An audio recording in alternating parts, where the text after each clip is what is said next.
মোহতরম হাজিরিন, আজকের এই জলসার মগজ হইল এখন দস্তার বন্দির উপলক্ষে জলসা আর দোয়া নিবার লাগি আমরা অকল আইছি। লামিউদ দরারি কিতাব লেখছই বুখারী প্রথম 132 বার বুখারী প্রথম করিয়া পরীক্ষা করা হয়েছে। যার যে মকসুদ লইয়া বুখারী প্রথম হয়েছে আল্লাহ তার মকসুদ পুরা করছেন।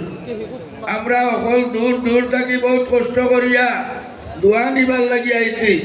আমরা মাত একবারে বন্ধ করি লইতাম আর মনে মনে গুরুত্ব পড়িতাম, জোরে না।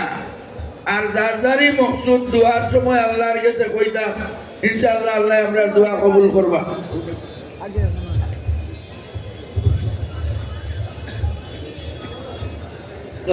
দস্তার শুরু হয়ে যাইব। দস্তার নাম পাঠ করার লাগিয়া মৌলানা মোহাম্মদ আব্দুল্লাহ সাহেব নাজিমে তালিমাত আল জামিয়া